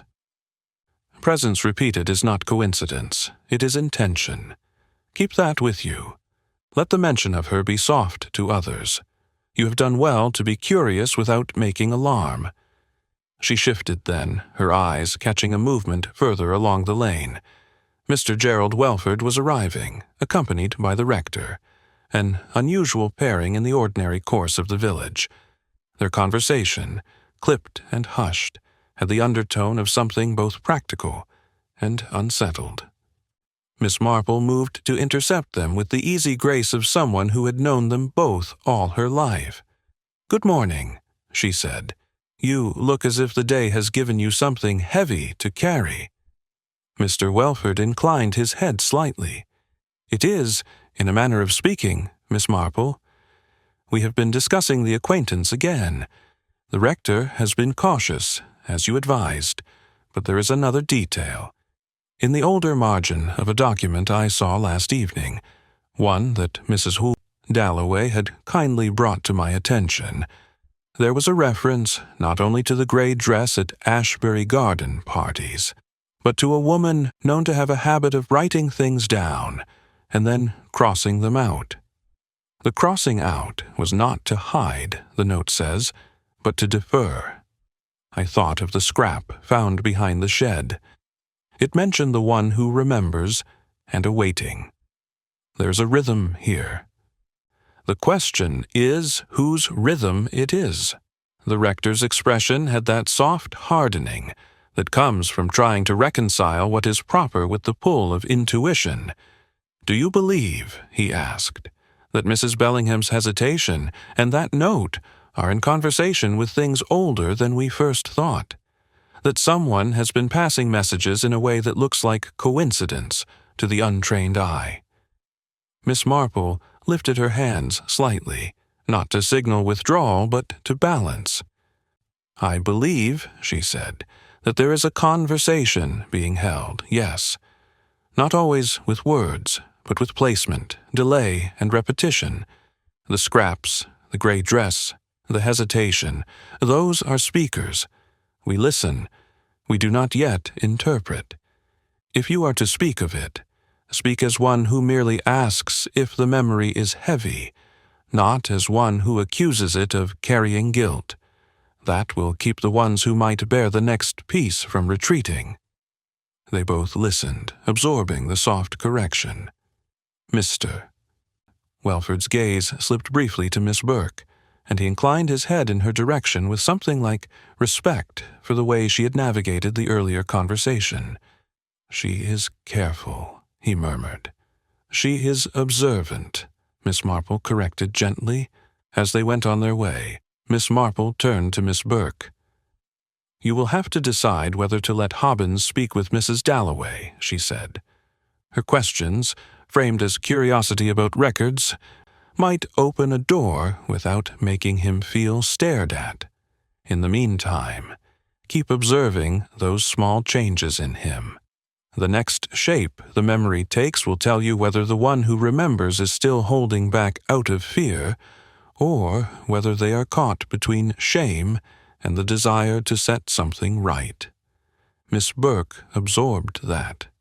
She had the look of someone put at the edge of a design and being asked to help gently pull the next thread. Miss Marple, having placed her small, quiet tests into the morning's flow, allowed herself a small breath. The pattern, still far from complete, was clearer not because the answers were present, but because the right questions had begun to arrange themselves around the edges of people's own reticence. The village, with its usual semblance of normal motion, carried beneath its steps the soft pressure of a mystery, being approached not with force, but with careful, sustained attention. Chapter 10. The Reveal and the Quiet. Unraveling. The village had grown used in those last few days to the low hum of a mystery that had refused to break into certainty. The ordinary routines of Little Wandle continued, but they carried with them, beneath the polite nods and the measured conversation, the tension of something resolved and yet not. Miss Marple had sat, watched, and placed her quiet tests like pins in a seam, waiting not for confession, but for the right moment when the seam would naturally part and reveal what lay beneath, without ripping the fabric. That moment arrived, not with drama, but with the soft alignment of the threads Miss Marple had been tugging at since the garden party. It began with a small, polite summons. Lady Penelope, who had been quietly pressured by the awkward knowledge of what she might have overlooked, asked Miss Marple to come by the drawing-room once more. Just to talk, she said, and to put to rest this unease that sits like a chill under the tea.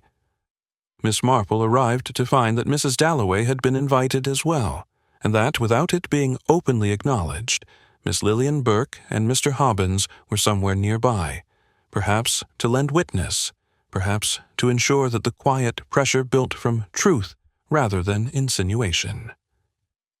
They sat, as one does in that peculiar English fashion when a delicate subject is to be approached, with cups of thin tea half drunk and the silence shaped like a question mark. Lady Penelope, with a hand that no longer fidgeted, but now steadied itself on the edge of the small table, spoke first. "Miss Marple," she began, "I have been thinking that I have been polite to a fault. There was a woman. She came without introduction, and I did not ask enough. I have been wondering if that was the moment the whole thing began to slip. I feel foolish now, in the way a hostess should be the one who sees everything." Her voice trembled slightly, not from guilt, but from the release of admitting a small failure that had been preoccupied with larger hidden motions. "You were not foolish," Miss Marple replied warmly. "You were human. The question is not what you missed, but what shadowed what you saw. The Grey Lady, for example, she had reasons for not being brought forward. Some of those reasons were given to her long ago, and some she carried herself." Her glance shifted just enough toward the window, where the light pooled in a quiet patch. Mrs. Dalloway leaned forward. "I would like to speak of Mrs. Bellingham," she said, "and about what she remembered and what was held back. She was not frightened of the past. She was holding it in place, as one holds a loose stone before deciding whether to set it back or move it." There was something in her hesitation. It was about a name, Miss Hargrove. She was trying to place her. She had the sense that the past had been rewritten around something small, and that someone was waiting for the right moment to let the other person speak. Miss Marple lifted her teacup, but did not drink. "The one who remembers," she said quietly, "had been told to wait. That is the scrap behind the shed.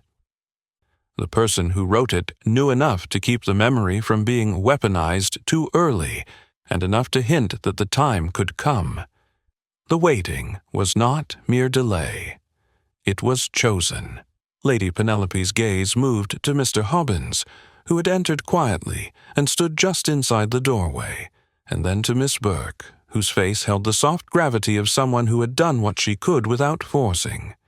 "And the woman in gray?" she asked. "She returned. Why? Was she the one who set the waiting?" Miss Marple's eyes met those of the gray lady, who had, in turn, entered without fanfare. She stood near the far corner, her gray dress not quite blending with the room's neutral tones, her hands folded loosely. There was no haste in her. "She is not the one who gave the instruction," Miss Marple said. "She is the one who has come to see that the instruction is being honored, and to weigh what is behind it." The gray lady stepped forward, and at her movement, something in the room shifted, a small, unspoken acknowledgment that the moment had been approaching without announcement. "I am Miss Hargrove," she said simply, "and I have been called the Gray Lady because I kept to the background. I have been waiting, not out of fear of what I would speak, but out of uncertainty of how it would be taken. Mrs. Bellingham and I shared a history, one tangled around the Ashbury estate, the quiet exchanges of old debts and older promises. She had begun to suspect that some things had been altered, documents adjusted, one small codicil replaced, little mentions in wills that made inheritance look as if it had a different origin. She had, through rumor and memory, traced the thread back to a small change made, years past, by a hand that ought not to have touched it. Lady Penelope's hands tightened slightly. "You mean to say someone tampered with the arrangements? To what end?"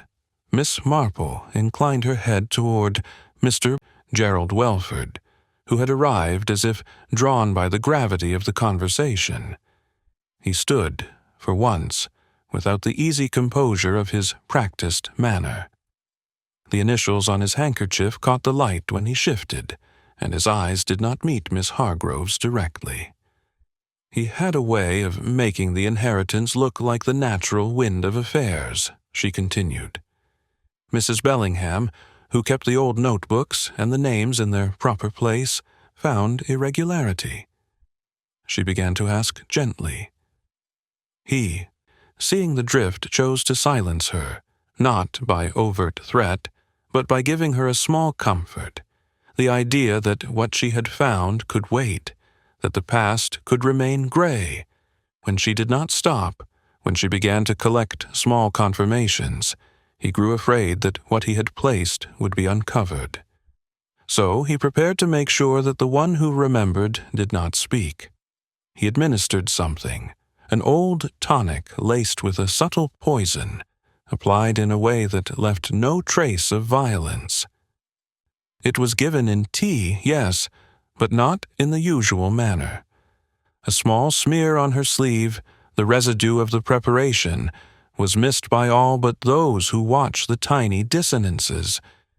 He relied on the look of natural collapse in an older woman and the quiet assumption of a heart gone unexpectedly. Mr. Welford's face had the brief flash of color that comes when one's carefully arranged ground shifts underfoot. "That is preposterous," he began, and then stopped, as if the sound of his voice in the room had revealed more than intention. Miss Marple turned to him with that gentle firmness she reserved for the moment when a web needed a small, precise prod. "The scrap speaks of the one who remembers and the waiting. The margin note, Mrs. Dalloway found references to deferring, not hiding.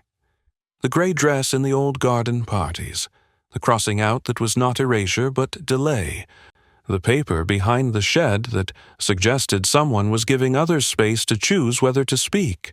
Those are not random. You altered the codicil and profited quietly from the shifting of assumptions. Mrs. Bellingham's questions would have led to exposure. You believed that if she was held back, in her mind, by the comfort of believing the past stable, you could keep the invention safe. When that failed, you moved it toward permanence. Her tone was calm. Your small test was to see if she could be persuaded to wait longer. When she did not, you ensured she would not speak at all. Mr. Welford's composure broke, not in a theatrical confession, but in the small, physical way of a man suddenly aware that all the little corners he had hidden things in had been mapped. "I did not kill her," he said finally, too quickly, and in that too quickness, Miss Marple saw the fracture. I only meant to keep the arrangement from falling apart. She was going to accuse me, perhaps quietly, but if she did, it would ruin everything. I told her to let it rest.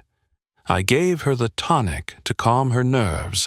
I did not think— "You did," Miss Marple interrupted softly. "You thought enough to prepare. The poison you used mimics the suddenness of natural collapse in someone of her age. Dr. Ames, you will recall, found nothing violent.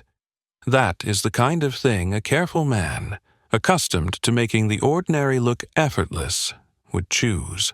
Eleanor, who is frightened and protective, was made to believe she had overlooked nothing, that the rhythms of the household were as they always were.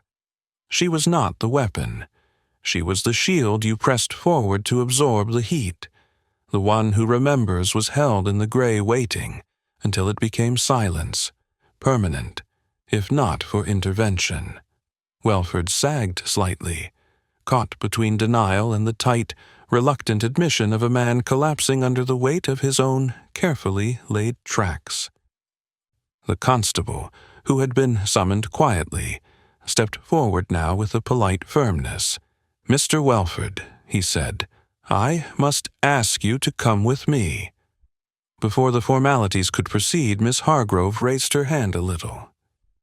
"There is one more thing," she said. He did not act alone in his thinking. He relied on the soft assumption that nothing would change if things were quieted. The instruction I received, to wait, came from someone who had known about the alteration before Mrs. Bellingham did. That was a loved one of his, someone who thought the stable lie less dangerous than the truth. I have decided that the time is right. Her gaze, for a moment, flicked to Lady Penelope and then softened. Secrets, kept for the sake of comfort, often become cages. Mrs. Bellingham did not wish to harm. She wished to set straight. That was the danger. The one who remembered finally spoke. The room was quiet. The small ripples of the past aligned. The deferred note, the altered codicil, the gray dress that had watched with gentle patience, the scrap that had asked for time, the subtle test of memory with the rose turned inward, the uneasy weight in Eleanor's hands, and the poisoning masked as the natural. It all fit like the pieces of a puzzle one had thought too disparate to join. Miss Marple turned toward Eleanor, who had arrived silently at the threshold, her face pale but composed, in that way only those who carry others' burdens can be. "You did not speak because you felt the rhythm of protection," Miss Marple said. "You thought you were keeping things in place. It is over now. The village will know what it needs to." Eleanor sank into the nearest chair, her hands trembling slightly. "I only did what I was told," she whispered. "I thought I kept honor." Miss Marple put a gentle hand over hers. "Honor, like memory, can be given new shape. This was not yours to carry alone." She turned then to the gathered group. "The danger is past. The truth is not gentle, but it is complete." In the days that followed, the village gently rearranged itself. Mr. Gerald Welford, no longer the unassailable solicitor, was taken away quietly. Miss Hargrove, having done what she had come to do, allowed the memory to speak and the alteration to be acknowledged. left the village for a time. Her gray dress a remembered shape at the edge of people's awareness, not a ghost, but a deposited truth. Lady Penelope, relieved and marked by the knowledge of how close politeness had brought her to complacency, began to introduce with more care. Eleanor, freed from the weight of assumed concealment, took up the quieter work of restoring the rhythms of the household, while Miss Marple, as ever, returned to her little cottage to sit with her knitting and the faint, satisfied sense of a pattern seen through to its end. The village returned to its pleasant, cautious hum, but with the edges sharpened just enough that stories would not settle as easily into comfortable assumptions. Miss Marple, looking out one evening over a garden that had once again taken on its ordinary shape, reflected not with triumph, but with the soft understanding that human nature, like a garden, required tending, attention to small misalignments, a willingness to let the waiting speak, and the humility to know when to ask and when to listen.